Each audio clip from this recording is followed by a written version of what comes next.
Indo British advanced pain clinic నొప్పి మాయం surgery దూరం. For appointments 9155515563.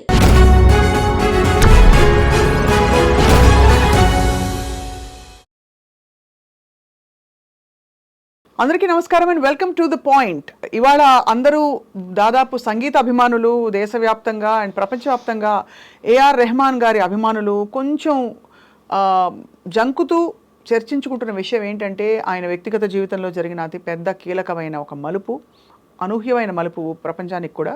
అది ఆయన శ్రీమతి సాయిరా బాను విడిపోతున్నట్టుగా సాయిరా బాను తన సోషల్ మీడియా హ్యాండిల్స్లో పెట్టడం.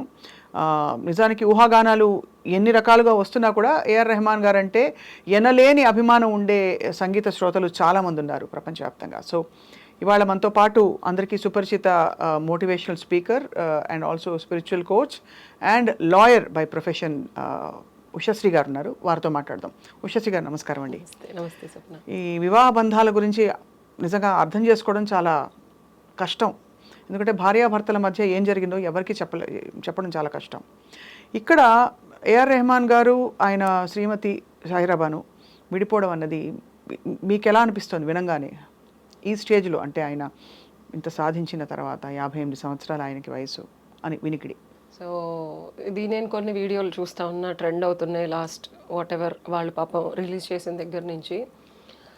మనం లాస్ట్ వీడియోలో మాట్లాడుకున్నాం వైధవ్యం మొదలవుతుంది, ఆ తర్వాత వానప్రస్థానం మొదలవుతుందని. దాని ముందు ఫేజ్ మనకి గృహస్థాశ్రమం. గృహస్థాశ్రమంలో అంతకుముందు కూడా చెప్పాను, ధర్మం, అర్థం, కామం, మోక్షం, ఈ 4 ఎలిమెంట్స్ని ఫుల్ఫిల్ చేసుకోవడానికి మనిషి గృహస్థాశ్రమంలోకి వెళ్తాడు. అండ్ మన ఈ భూప్రపంచంలో ప్రొక్రియేషన్ జరగాలి, నెక్స్ట్ జనరేషన్ రావాలి కాబట్టి గృహస్థాశ్రమంలో ఉంటారు. నేను చాలా వీడియోలు వింటున్నాను. అండ్ మన తెలుగు వాళ్ళు కూడా కొంచెం ఆయనకు ఒక చెడ్డ అలవాటు ఉంది, అర్ధరాత్రి లేచి మ్యూజిక్ చేస్తారు, అందువల్లే వాళ్ళ వైఫ్ ఆయన్ని అంటే సరిగ్గా వాళ్ళ వైఫ్ని చూసుకోలేదు, ఇలా చాలా పిచ్చి పిచ్చి వ్యాఖ్యలు. అంటే నాకు అవి పిచ్చిగా అనిపిస్తున్నాయి. ఎందుకంటే ఒక మనిషి ఆస్కర్ అవార్డ్స్, అసలు ఇండియాకే ఆస్కర్, భూప్రపంచంలోనే ఒక హైయెస్ట్ ఎలివేటెడ్ అవార్డ్ అనేది ఆస్కర్. మన ఇండియన్ ఇండస్ట్రీని తీసుకెళ్ళి అక్కడ ఒక ఫస్ట్ జెండాను ఎగరేసిందే ఆయన. అంటే ఒక హ్యూమన్ హైయెస్ట్ లెవెల్కి వెళ్ళిన తర్వాత ఆ స్టేట్ ఆఫ్ మైండ్, ఆ స్టేట్ ఆఫ్ ఎబిలిటీ ఉన్నప్పుడు ఒక రెగ్యులర్ పర్సన్ లాగా ఫిట్ చేయడానికి చాలా ట్రై చేస్తారు. ఒక రెగ్యులర్ పర్సన్ లాగా భార్యను చూసుకుంటే, ఒక రెగ్యులర్ పర్సన్ లాగా పిల్లలు కంటే, ఒక రెగ్యులర్ పర్సన్ లాగా అన్నీ ఉంటే రెగ్యులర్ పర్సన్ లాగా ఉంటారు కదా. మిగిలిన రెగ్యులర్ పర్సన్స్ ఎందుకని అంత హైయెస్ట్ స్టేజ్కి వెళ్ళలేకపోతున్నారు? There something unusually a human does to reach to that stage. అవునా కదా? ఒప్పుకుంటారా లేదా? తప్పకుండా. బట్ అవి ఫ్యాకల్టీస్ అండ్ ఒక విధమైన, అంటే మీరు అనేది ఆలోచన, వాళ్ళ పయనమే ఒక రెగ్యులర్ పర్సన్కి ఉన్నట్టు కాకుండా భిన్నంగా ఉంది అని అంటున్నారు. ఉంటుంది, ఉంటేనే అలా ఎబిలిటీ. మనం ఇక్కడ గమనిస్తే ఏఆర్ రెహమాన్ గారు అద్భుతమైన గంధర్వ గానాన్ని వినగా వినగా వినగా ఎన్ని లక్షల సార్లు, కోట్ల సార్లు విన్నా, ప్రేమికుడు సినిమా దగ్గర నుంచి, రోజా సినిమా దగ్గర నుంచి ఇప్పటికి విన్నా మనకి ఇంకా గూస్ బంప్స్ వస్తాయి. అంటే ఆయన ఒక దైవ సంబంధంతో మనకి గానాన్ని ఇస్తున్నారనేది నా అనుభూతి. చాలామంది కూడా దాన్ని ఒప్పుకుంటారు. ఎందుకంటే ఆయన ఎప్పుడు మ్యూజిక్ చేసిన ఖ్వాజా మేరే ఖ్వాజా అనే సాంగ్ వింటే, హిందూ అవనివ్వండి, ఇర్రెస్పెక్ట్ ఆఫ్ వాట్ రిలీజన్ అసలు నేను ఎప్పుడు ఇట్ డజంట్ మ్యాటర్, ఆ స్టేట్ ఆఫ్ భగవంతుడి స్థితికి తీసుకెళ్తారు ఆయన మ్యూజిక్తో.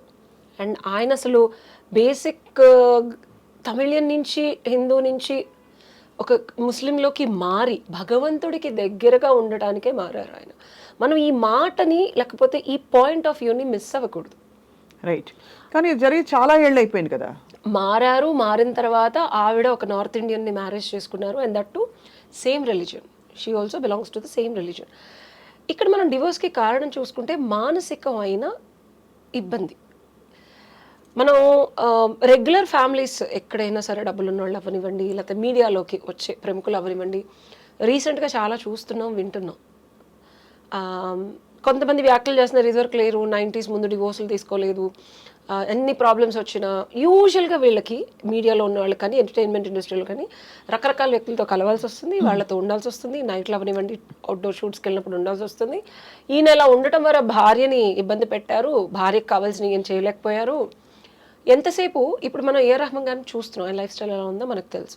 ఆవిడ ఇప్పటివరకు బయటకు రాలా, ఆవిడ ఎలా ఉంటుందో తెలియదు. అసలు మనం వ్యాఖ్యలు చేసే ముందు, ఎవరన్నా ఒకటి పాయింట్ చేసే ముందు, ఇది కొంచెం ఇబ్బందికరంగా ఉంటాయి. వాళ్ళ పిల్లలు కూడా ట్వీట్ చేశారు, దీన్ని రచ్చ చేసి ఊరికే బయటికి లాగద్దు అని చెప్పి.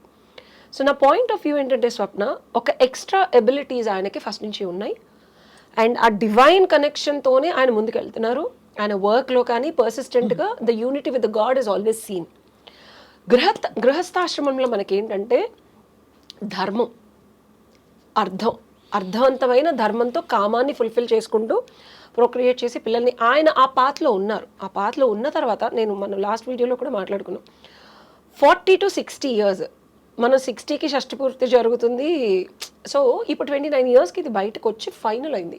అంటే దీని బీజాలు ఎప్పుడు పడ్డాయి, మనస్పర్ధలు రావడం ఎప్పుడు మొదలైనాయి, అంత పెద్ద స్టేజ్లో ఉన్న ఆయన బయటకి తీసుకురాకూడదని చెప్పి ఎంత స్ట్రగుల్ అయ్యి ఎన్ని సంవత్సరాలు దీన్ని గోప్యంగా గుప్తంగా ఉంచుంటారు.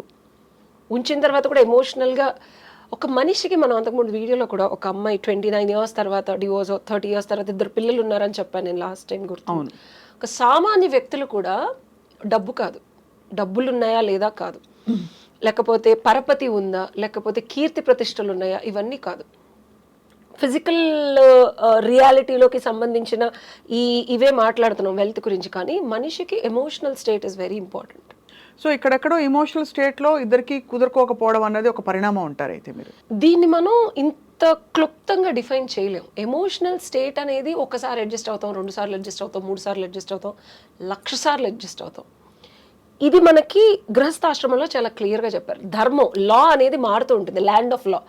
మొన్న ఉన్న ఐపీసీ 1860sలో ఉన్న ఐపీసీ మార్చేసి బిఎన్ఎస్ వచ్చింది, భారతీయ న్యాయ సంహిత వచ్చింది. అంటే అప్పుడున్న బ్రిటిష్ కాలంలో బట్టి ఇప్పుడు కాలమాన పరిస్థితులు మనకి సెట్ అవ్వట్లేదు కాబట్టి అప్డేట్ చేసుకున్నాం మనం, ఇన్నేళ్ళు అయిపోయింది కాబట్టి. సో ధర్మం అనేది మారుతుంది. గృహస్థాశ్రమంలో మనిషి నేర్చుకునేది ఏంటంటే, తల్లితో ఒక విధంగా ఉంటాడు, భార్యతో ఒక విధంగా, బిడ్డతో ఒక విధంగా, అలా రకరకాల ధర్మాల్ని, నియమాల్ని మనం పాటించాలి. అతిథి ధర్మం అంటారు, అతిథులు వచ్చినప్పుడు ఇట్లా ఉండాలి. ఈ ధర్మాన్ని, మనసు అనేది చంచలమైంది, సెక్షువల్ నీడ్స్ ఉంటాయి, ఎమోషనల్ నీడ్స్ ఉంటాయి, అండ్ సొసైటీ పరంగా నన్ను అందరూ గుర్తించాలి, ఇలా నీడ్స్ ఉంటాయి. సో మనసు రకరకాలుగా చంచలంగా ఉండే నీడ్స్ అన్నిటిని కోరుకుంటుంది, ఐహికాలను కోరుకుంటుంది, అన్నీ ఫుల్ఫిల్ చేసుకుంటాడు గృహస్థాశ్రమంలో. అంటే ధార్మికంగా ఒక భార్యను పెళ్లి చేసుకొని ఒక క్షేత్రాన్ని ఎంచుకొని అక్కడి నుంచి ధార్మికమైన పిల్లలు పుట్టారు. ఏఆర్ రెహమాన్ గారు ఇవన్నీ చేశారు. అసలు ఇందులో మనకి ఢోకా లేదు, ఎప్పుడు మనకి బయటకు రాలేదు. వాళ్ళ పాపకు కూడా పెళ్లి చేశారు. అసలు వాళ్ళ పాపకు పెళ్ళిందని కూడా ఇప్పుడు దీనివల్ల నాకు తెలిసింది. అదే, కుమార్తెకి పెళ్లి చేశారు, చాలా వైభవంగా చేశారు, పద్ధతిగా చేశారు. ఆ అమ్మాయి కూడా చాలా సంప్రదాయంగా, అంటే ఇస్లాం మత ఆచారాల ప్రకారం ఉన్నట్టే ఉంటుంది. అంటే ఎక్కడ మత మార్పిడి జరిగింది కాబట్టి ఎక్కడ అంటే దీనికి తక్కువ చేయకుండా ఆయన సంప్రదాయంగా ఉన్నారు. కొంతమంది ఏమంటారంటే ఆయన అంత సంప్రదాయంగా ఉండలేక ఇప్పుడు కట్టలు తెంచుకుని బయటకు వస్తున్నారని, అదొక ఊహాగానం. మరొక ఊహాగానం ఏంటంటే భార్యతో సరిపడక ఆవిడ కూడా అనేక సందర్భాల్లో తన ఉనికిని కొంచెం డామినేట్ చేసే పరిస్థితులు చాలా ఉన్నాయని. మూడోది, ఆయన ప్రొడ్యూసర్గా ఉన్న ఒక సినిమాలో హీరోయిన్తో ఆయనకి మరొక బంధం ఏర్పడిందని. ఇలా రకరకాల ఊహాగానాలు వస్తున్నాయి. Biggest thing which I want to talk. So మనం ఎందుకంటే ఈ మధ్య అభిషేక్, ఐశ్వర్యాల గురించి కూడా ఇటువంటి టాపిక్స్ చాలా చలామణి అవుతున్నాయి. అందులో మధ్యలో నిమ్రత్ కౌర్తో అభిషేక్కి బంధం ఉందా అని. సో ఏం జరుగుతోంది అని అందరూ డిస్టర్బ్ అవుతున్నారు, వాళ్ళ జీవితాలకు సంబంధించింది కాకపోయినా కూడా. చాలా ఫీల్ అయిపోతూ ఉంటాం మనం, ఎందుకంటే మనకి నచ్చిన మనుషులు వాళ్ళు బాగుండాలని కోరుకునే జనాలు మనం. సో కాబట్టి అవును. సో ఎక్స్ట్రా మ్యారిటల్ అఫైర్స్ అనేది 40 తర్వాత కామన్. అండ్ దట్ టు ఇదివరకు అమ్మాయిల్ని, అంటే నేను చుప్పనాతిలా మాట్లాడలేదు, రూట్ కాజ్ చెప్తున్నాను. ఒక అమ్మాయిని ఇదివరకు బయటకు పంపించకుండా ఎక్కడికైనా పంపించిన అన్నతో, తమ్ముడితో, నాన్నతో మాత్రమే పంపించి 4 గోడల మధ్యలో బంధించారు. ఆ సొసైటీ నుంచి మనం ఒక 50 to 80 years, 100 years British advent అయిపోయిన తర్వాత మనం బయటికి రావడం మొదలుపెట్టాం. ఇండియన్ సిస్టమ్ గురించి మాట్లాడుతున్నాను నేను. ఎందుకు అలా పెట్టారు అంటే, అమ్మాయికి చంచలమైన మనసు, బయటకు వెళ్ళినప్పుడు వద్దన్నా కాదన్నా అట్రాక్షన్, నా భర్త కన్నా బెటర్గా ఉన్నాడనో, లేకపోతే ఇంకేదన్నా మగతనం ఉందనో, రకరకాలుగా ధైర్యం, వీర్యం, విజయం అలాంటివి చాలా ఉంటాయి. ఉన్న భర్త అందరిలోనూ అన్నీ ఉండవు. వెళ్ళినప్పుడు అమ్మాయి మనసు చంచలమై ఇష్టం పెరుగుతుంది. అలాగే అబ్బాయి ఒక అందగత్తెని, ఇంట్లో భార్య ఉన్నా ఎవరున్నా సరే, వీళ్ళ మనసు, వీళ్ళిద్దరూ కలిస్తే వీళ్ళకి పెట్టే బిడ్డలు, అదొక సొసైటీ అంత కల్ప్రిట్ అవుతుంది. కాబట్టి మనకి కట్టుబాట్లు పెట్టారు. మనం ఇప్పుడు అది తెంచుకొని బయటకు వచ్చిన తర్వాత మీడియాలో ఎస్పెషల్లీ మనం రీసెంట్ కేసులు కూడా చూస్తున్నాం. వాళ్ళ బెనిఫిట్స్ కోసం అబ్బాయిలు వాళ్ళని ప్రేరేపించవచ్చు, వీళ్ళు ప్రలోభ పెట్టచ్చు అబ్బాయిలు ఏదో రకంగా. ఇది open fact, irrespective of what. ఒక పత్ని ముఖంగానే భర్త ఉంటాడు, ప్రతిరోజు సాయంత్రం టైం అవగానే ఇంటికి వచ్చేసి భార్యను చూసుకుంటాడు. ఏఆర్ రెహమాన్ లాంటి వాళ్ళని కూడా ఇలాంటి ఒక బాక్స్లో పెట్టడం అనేది చాలా దౌర్బల్యం ఉంటున్నాను నేను. ఒక అద్భుతమైన టాలెంట్ ఉన్న మనిషికి, అద్భుతాలు చేసే ఒక ఎబిలిటీ ఉన్న మనిషి నార్మల్ హ్యూమన్ లాగా బతకడు. ఆయన్ని ఆపాదించకండి, రుద్దకండి, ఇబ్బంది పెట్టకండి. And on the top try చేశాడు, ఆయన చేయకుండా లేదు. నా వాదన ఏంటంటే ఎక్స్ట్రా ట్రై చేశారు దాన్ని సరిదిద్దడానికి 100% ఒక కమిటెడ్ హస్బెండ్ లాగా, నాన్నగారు లాగా ఉండడానికి ఇన్నేళ్ళు ట్రై చేశారు ఆయన. ఎలాంటి పొక్కడం కానీ ఆయన ఒక బ్యూటిఫుల్ మ్యూజిక్ చేయాలంటే క్రియేటివిటీ, మనం శ్రీరామ్ శాస్త్రి గారు కూడా ఒక్క క్రియేటివిటీ అనేది భగవంతుడి ధ్యాన స్థితిలో వాళ్ళకే తెలియని, అది ఉన్మాద స్థితి అంటారు, నేను భక్తి అంటాను. ఆ యూనివర్స్తో కనెక్ట్ అయినప్పుడు అక్కడి నుంచి వచ్చే ఫ్రీక్వెన్సీలోనే అద్భుతాలు జరుగుతాయి. సో దాన్ని అది ఒక రోగం అని ఒక ఆయన అంటే నాకు చాలా మనసు నొచ్చుకుంది. ఆయనకు అదొక రోగం, మానసిక దౌర్బల్యం అంటే మీరు ఎవరితో కంపేర్ చేస్తున్నారు ఆయన్ని? ఆయన లాంటి అద్భుతాలు చేసిన వాళ్ళతో కంపేర్ చేయండి. రెగ్యులర్ లైఫ్ స్టైల్లో ఉన్న వాళ్ళతో నువ్వు కంపేర్ చేసేసి ఆయన మీద ఆపాదిస్తే ఎట్లా? ఎక్స్ట్రా మ్యారిటల్ అఫైర్స్, ప్రలోభాలు, మన క్రియేటివిటీ చేసేటప్పుడు ఒక్క పర్సన్ అట్ దట్ మూమెంట్లో ఆ వచ్చిన దాన్ని ఫుల్ఫిల్ చేసుకోవడము, భార్య దగ్గరికి రిటర్న్ వచ్చి జీవితాంతం భార్యతోనే ఉన్నవి మన హిస్టరీలో ఎన్ని ఉన్నాయి. రియాలిటీ చెక్ చేసుకోవాలి మనం. అసలు ఎప్పుడు మనం ఇండియన్ హిస్టరీ చూసుకుంటే, పురాణాలు చూసుకుంటే ఒక పత్నితోనే ఉండి, ఒక పత్నితో కమిటెడ్గా చిన్నప్పటి నుంచి పుట్టిన దగ్గర నుంచి పెళ్లి మనకు 13 ఏళ్ళకు 14 ఏళ్ళకు చేసేవాళ్ళు. అప్పటి నుంచి చనిపోయే వరకు ఏకపత్ని వ్రతం. రాముడే లేడండి. ఎగ్జాంపుల్ చెప్తున్నాను, నేను అంటున్నాను కాదు. రాముడు లేడండి అంటే ఆవిడ ఎవరో అన్నారని చెప్పి సీతను వదిలేశాడు కదా. నేను ఆయన ఇంకొకరితో ఉన్నారని చెప్పట్లే. లివింగ్ టు కలిసి జీవితాంతం ఉన్నారా ఇస్ మై క్వశ్చన్. కలిసి జీవితాంతం భార్య అక్షరాల ఏకపత్ని వ్రతుడే కదా. 100%, 1000% ఇంకొక అమ్మాయిని చూడలేదు, మనసులో కూడా ఆయనకి ఆ ఆలోచన రాలేదు. నేను అనేది ఏంటంటే I'm giving a different context. కలిసి ఉన్నారా, భార్యతోనే ఉన్నారా, ఇంకొకరితో ఉన్నారా, ఇవన్నీ మాట్లాడలా. సో ఇక్కడ వీళ్ళు వెళ్ళిపోతున్నారు, లీగల్గా విడిపోతున్నారు. సో అప్పట్లో ఆయన ఎవరో ఏదో అన్నారని చెప్పి డివోర్స్ అన్న పేరు లేదు, కానీ సెపరేట్ అయ్యారు వాళ్ళు. నేను లీగల్ లాంగ్వేజ్లో మాట్లాడితే she is being a single mom. తన ఎబిలిటీతో ఒక ముని ఆశ్రమంలో ఉండి 2 పిల్లల్ని ఆవిడ పెంచారు. So in my context she is being a very strong. ఇంకొక అబ్బాయితో వెళ్ళి ఇలా పిచ్చిగా చేయకుండా షీఈస్ బీయింగ్ హర్ స్ట్రెంగ్త్. ఉన్న ఆశ్రమంలో చక్కగా 2 పిల్లల్ని పెంచి ప్రయోజకుల్ని చేసి ఆవిడ కూడా చాలా ఆధ్యాత్మిక ధోరణిలోనే వెళ్ళారు. So they were never a conflict. So ఇక్కడ నేను చెప్పేది కలిసి ఉన్నారా. 2 వ్యక్తులకి మనస్పర్ధలు వచ్చి వాళ్ళెవరో అన్నారని చెప్పి ఈయన ఫీల్ అయిపోయి ఆవిడకి చెప్పకుండా వదిలేశారు. సో మానసికమైన ఇక్కడ కూడా మనకి అక్కడ ఎందుకంటే అక్కడ ధర్మం, ఆయన ధర్మం, రాజ్యధర్మం గొప్పది. ధర్మంలో కూడా చెప్పబడింది 100% కంటే రాజ్యధర్మం గొప్పది. ఆయన చేయాల్సి వచ్చింది. ఆయనే మనకి దిక్సూచి. ఇప్పటికీ తన ధర్మం కన్నా తను చేసే ధర్మం, తనకి ఏదైతే వృత్తిపరంగా ఇన్ని వేల లక్షల మందికి రాజు ధర్మం ఆయన నిర్వర్తించారు.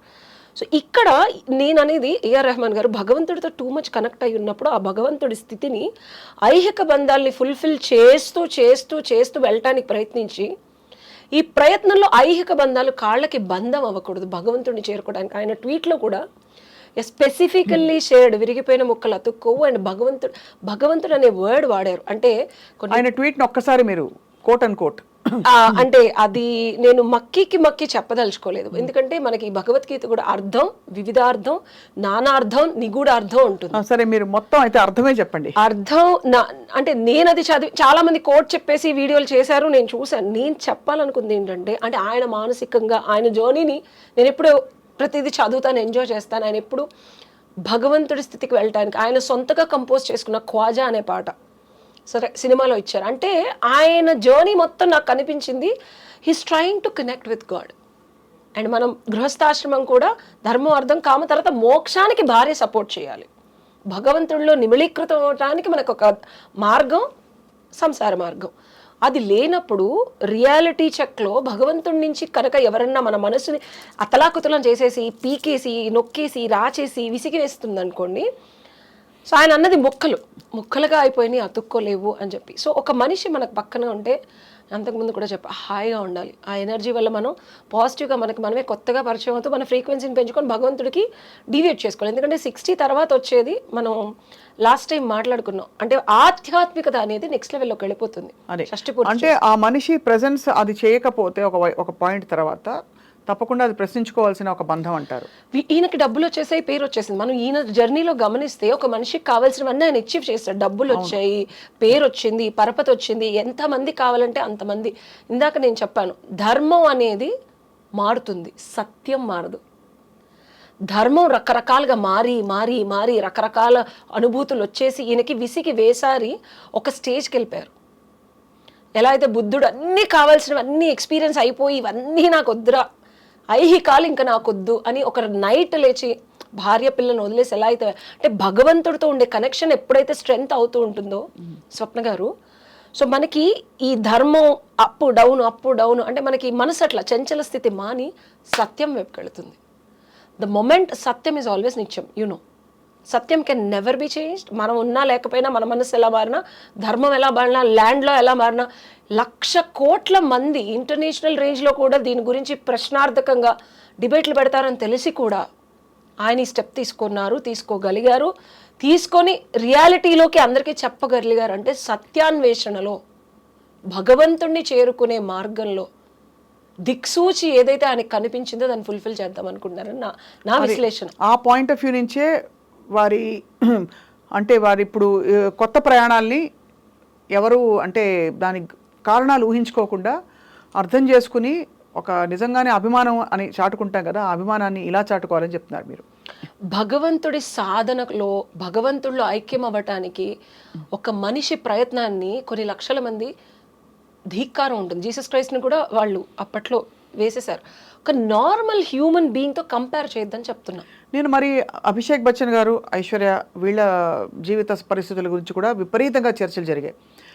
అత్తగారు మధ్యలో వచ్చిందా, లేకపోతే ఏం జరిగింది, లేకపోతే అతనే ఇంకొక అమ్మాయిని ఇష్టపడ్డా, లేకపోతే ఈవిడే కొంచెం మిస్ వరల్డ్ అని చెప్పి కొంచెం ఇన్ఫీరియారిటీ ఉందా, విజయం రాలేదు అతనికి అంతా అని, ఇలా రకరకాల ఊహాగానాలు. సో దాన్ని ఎలా చూస్తున్నారు మీరు? బంధాల గురించి, రిలేషన్షిప్స్ని నేను పట్టేస్తాను అని చెప్పారు చాలాసార్లు. ఇక్కడ నేను చెప్పాల్సింది ఇది, it's a very good thing. ఎందుకంటే 2007లో వాళ్ళ మ్యారేజ్ అయింది. అట్ దాట్ సేమ్ టైం నా మ్యారేజ్ కూడా అదే ఇయర్లో అయింది. ఆ అమ్మాయి what ever she has gone through, అప్పటి సొసైటీ స్టాండర్డ్స్ ఏంటంటే అమ్మాయి పెళ్లి చేసుకోవాలి, ఇర్రెస్పెక్ట్ ఆఫ్ ద వరల్డ్ క్వీన్ అవనివ్వండి, భర్త ఉండాలి, సొసైటీలో మంచి పేరున్న ఫ్యామిలీలోకి వెళ్ళాలి. వాళ్ళ అమ్మగారు వాళ్ళు అవనివ్వండి, ఎవరైనా అవనివ్వండి, ఆ డెసిషన్ తీసుకుని అభిషేక్ బచ్చన్ ఘనంగా పెళ్లి చేశారు. పెళ్లిలో చూస్తే అమ్మాయి ఫేస్ కూడా చాలా దారుణంగా ఉంది. She was not happy and there was lot of suppression. So Aishwarya ఏదైతే ఎక్స్ రిలేషన్షిప్స్లో అనుభవం, ప్రేమ పొందిందో, ఇన్ని ఇయర్స్ ఆఫ్ జర్నీలో ఇదే మాటలు వస్తాయని చెప్పి సప్రెషన్లో గురైంది. మీరు ఆ బేబీని చూస్తే, ఆరాధ్యాన్ని చూస్తే కూడా you can see that suppression, you can see that experiential suppression. And సొసైటీలో ఇలా పేరు వస్తుంది, కలంకం వస్తుంది, అమితాబ్ బచ్చన్ లాంటి ఫ్యామిలీకి మళ్ళీ రోడ్డు మీదకి ఇడిచినట్టు అవుతుంది అని చెప్పి ఐశ్వర్య అడ్జస్ట్ అయ్యే ఉంటుంది తప్పించి, the family was not respecting her ability to become whatever she wants to become in the life and the journey that she has sacrificed for that family, which they are not recognizing.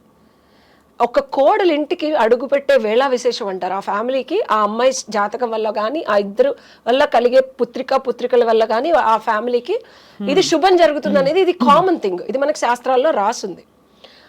Aishwarya అడుగు పెట్టడం అవనివ్వండి, ఆరాధ్య పుట్టడం అవనివ్వండి, ఆ family చాలా what ever reasons కష్టాల్లోంచి అప్పటికే కొంత కొలిక్కొచ్చారు. And ఆ తర్వాత ఆవిడకి కూడా పొలిటికల్గా పవర్ వచ్చింది. మీరు అది నేనంటాం కాదు, రియాలిటీలో చూస్తే వచ్చిన దగ్గర నుంచి ఒక మనిషి ఎవరి వల్ల వచ్చింది అనేది ఆలోచించడు. దాని కర్త కర్మ క్రియ వెనకాల ఏంటి, లాజిక్ ఏం వర్క్ అయింది కదా, నాకు వచ్చింది కదా. You can literally see the way they are degrading her, depressing her. ఆమె కాస్ట్యూమ్స్ కూడా చాలా చీప్గా ఉన్నాయి రీసెంట్గా నేను చూస్తే. అంతకుముందు ఐశ్వర్య డబ్బులు అవనివ్వండి, నాకు తెలిసి there is lot of blockage in the way she's been treated. And అమ్మాయి కెరియర్ ఫస్ట్ నుంచి కంటిన్యూ చేసి ఉంటే she would have got her own money. Being a husband she stop doing whatever she stopped. And ఈ relationships ఎప్పుడో break అయ్యేది నా దృష్టిలో. అంటే ఇంబ్యాలెన్స్ ఉందంటారు. అసలు ఈ రిలేషన్షిప్ ఐశ్వర్య ఎప్పుడో వదిలేయాల్సింది, వదిలేసి బయటకు వచ్చేయాల్సింది. సొసైటీ ప్రెషర్ అవ్వండి, పేరెంట్స్ ప్రెషర్ అవ్వండి, వాట్ ఎవర్, ఆ ఫ్యామిలీ యొక్క బలం అవనివ్వండి, షీ డిడెంట్ కేమ్. అండ్ ఈ అమ్మాయి బయటకు రాపోయినా వాళ్ళిద్దరి మధ్యలో భార్యాభర్తల సంబంధం కానీ, లేకపోతే వాళ్ళిద్దరి మధ్యలో ఒక సఖ్యత కానీ, ఇర్రెస్పెక్టివ్ ఆఫ్ వాట్ అమ్మాయికి ఫస్ట్ నుంచి లేదు. అంటే ఇదంతా ఆఫ్ కోర్స్ వీళ్ళు కన్ఫర్మ్ చేయలేదు ఇది ఇంత జరుగుతున్నట్టు, కానీ ఖండించలేదు కూడా. నేను అదే చెప్తున్నా, వాళ్ళు కలిసున్న భార్యాభర్తలుగా నేను ఇప్పుడు చెప్పట్లా, పాప పుట్టక ముందు నుంచే చెప్తున్నా. అంటే ఒక విధమైన రిప్రెషన్ ఉంది, 100% ఉంది. దాన్ని విరక్కొట్టుకోకుండా ఆ అమ్మాయి అలా జస్ట్ సొసైటీలో చూపించుకోవడానికి ఆ రిలేషన్షిప్లో ఉంటుంది. It doesn't mean that they are living happily married. ఇక్కడ అయితే అఫ్ కోర్స్ రెండు డైనమిక్స్ వేరు అండ్ ఇక్కడ ఎవరి వ్యక్తిగత జీవితాల గురించి తెలిసి తెలియకుండా చర్చించుకోవడం మన అభిమతం కాదు. కానీ వాళ్ళు కలిసి ఉన్నారు, మనం దాని డివోర్స్కి వెళ్తుందా దీని గురించి మాట్లాడాలి. నేను చెప్పేది ఇద్దరు వ్యక్తులు ఒక రిలేషన్షిప్ లో ఉన్నప్పుడు ఆ భార్య భర్త అనే బంధం ఉంది చూసారా, అది ఎనర్జెటిక్ బాండ్, అది లేదు అసలు. ఎనర్జెటిక్ బాండ్ జనాల కోసం జస్ట్ కలిసి ఉంటున్నారు అంతే. సో అయితే మరి all I would like to says, మీరు అన్నట్టు ఏఆర్ రెహమాన్ గారి ఆయన ఎంత బాధతో ఆయన భగవంతుడికి కనెక్ట్ అయ్యే జర్నీకి ఇంత ఐహిక బంధాలు, పిల్లలు, భార్య, చాలా మంది ఆయన అంటే ఒక ఆరోగ్య పరిస్థితుల వల్ల ఈ మత మార్పిడి చేసుకోవడం కూడా దాన్ని కూడా ఇప్పుడు ఈ కాంటెక్స్ లో తప్పు పడుతున్నారు. మొత్తం ఆయన ఫస్ట్ ఇప్పుడు కాదు ఎప్పుడో తీసుకున్నారు. ఎప్పుడు అదే బట్ ఈ కాంటెక్స్ లో అంటే ఇప్పుడు సందర్భం వచ్చింది కదా అని, లేకపోతే దాదాపు ఆయన వ్యక్తిగత జీవితం గురించి కానీ ఆయన గురించి కానీ మాట్లాడడానికి ఒక్క మచ్చ కానీ ఏమీ లేదు. ఆయన అన్ని సాధించినవన్నీ ఘనతలే, ఆయన ఇచ్చినవన్నీ గొప్ప గొప్ప పాటలే, ప్రపంచానికి గోల్డ్ అని గిఫ్ట్స్ ఇచ్చారు. క్లాసిక్స్ బర్క్లీ యూనివర్సిటీలో కూడా ఇంకా ప్లే చేస్తున్నారు. అవును, అది కాబట్టి ఇప్పుడు దిస్ సందర్భం వచ్చింది కాబట్టి లైక్ ఐ సెడ్ అంటే చాలా ఊహాగానాలు నడుస్తున్నాయి మీడియాలో. బట్ అవన్నీ కాకుండా వాళ్ళిద్దరి ఎక్కడున్నా ఎలా ఉన్నా వాళ్ళు బాగుండాలని కోరుకోవడం. ఒక మనిషి ఫస్ట్ టైం గట్స్తో భగవంతుడిని నేను చేరుకోవడానికి నాకు అవరోధాలు ఏమున్నాయో వాటిలన్నిటిని సంకెళ్ళైనా ఎంత కట్టుదిట్టమైన societal high standard highly recognised person కూడా వదిలించుకోవడానికి, అంటే సత్యం అంత గొప్పది స్వప్న. అది సత్యం నిత్యంగా ఉండే సత్యాన్ని ఒక్కసారి రియలైజ్ అయిన వాడు, ఆ రుచి చూసిన వాడు ఆగలేరు. భగవంతుడి దగ్గర చేరుకోవడానికి ఎన్ని అబ్స్ట్రక్షన్స్ ఉన్నా అన్నిటిని తృణాప్రాయంగా తీసేశారనేదే నేను అనుకుంటున్నాను. అండ్ ఆయన ఇంకా భగవంతుడితో నిమిళీకృతమై మమైక్యమై మనకి ఇంకా అద్భుతమైన మ్యూజిక్ ఇస్తారని 100% నేను క్లారిటీతో చెప్పగలను. రైట్, ఇది నా వాదన. తప్పకుండా మీ నోటి మాట అండ్ అలాగే బెస్ట్ విషెస్ తప్పకుండా. రెండు విధాలుగా జరగదు. ఒకటి ఏఆర్ రెహమాన్ గారు కంప్లీట్ గా సాధనలోకి వెళ్ళిపోయి మ్యూజిక్ చేయకుండా లేకపోతే ఇలా వెళ్ళిపోవచ్చు. ఎందుకంటే 60 వస్తున్నాయి, ఇంకొక 2 ఏళ్ళు మనకి. 60 వస్తే ఏముంటే అంటే సంగీతం భగవంతుడికి చేరువే కదా. అదే చెప్తున్నా, 2 విధాలుగా జరగదు. అంటే ఇంత డెసిషన్ తీసుకున్నారు, ఎమోషనల్గా బ్లాకేజ్ వస్తే ఆయన ఇంత డెసిషన్ తీసుకున్నారు. ఒక స్టేజ్ వచ్చిన తర్వాత ఏమవుతుందంటే ఐహికాలన్నీ చాలా తృణప్రాయంగా తుచ్చాలుగా కనిపిస్తాయి మనిషికి. ఆ లెవెల్ భగవంతుడు ఆ రుచి మరిగిన తర్వాత సత్యం అన్న రుచి చాలా అద్భుతంగా ఉంటుంది. ఈ శరీరం కానీ పేరు కానీ ఇవేమి ఆయనకి ఆల్రెడీ చాలా చూసేసారు, ఆయన పెద్ద విషయం కాదు. సో మ్యూజిక్ చేయడం వల్ల ఇద్దరు ఆయన self expression to reach God, అది ఎప్పుడు ఆ self expression to reach God ఆయనే చేసుకుని ఆయన ధ్యాన స్థితికి వెళ్ళిపోయి ఆ మ్యూజిక్ ఆయనే ఉంచుకుంటారా లేదా అందరికీ రుచి చూపిస్తారా అనేది కూడా నాకు ప్రశ్నార్థకమే. ఇది నా ఊహాగానంలో ఇది ఒక ప్రశ్న.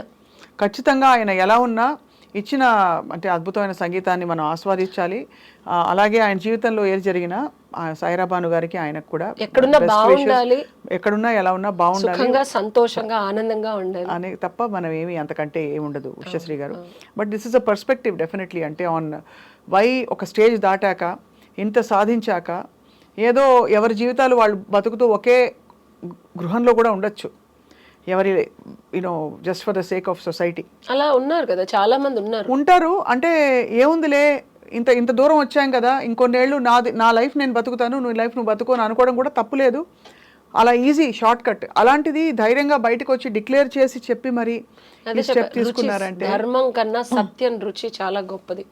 ఒక్కసారి భగవంతుడిలోకి తమైక్యం వెళ్ళిపోయిన వాడు రిస్ట్రిక్షన్స్ కానీ నువ్వు వాళ్ళతో ఉన్నావా వీళ్ళతో ఉన్నావా ఇలా రకరకాల వాదనలు ఏఆర్ రెహమాన్ గారి మీద చేస్తున్నారు. అవి అపోహలు అవ్వచ్చు, సత్యం అవ్వచ్చు, కానీ ఆయన ఫోకస్ మాత్రం భగవంతుడి మీదే ఉంది, అది ఉంటుంది, ఉండబోతుంది, ఎప్పటికీ అది అలానే కంటిన్యూ అవుతుంది.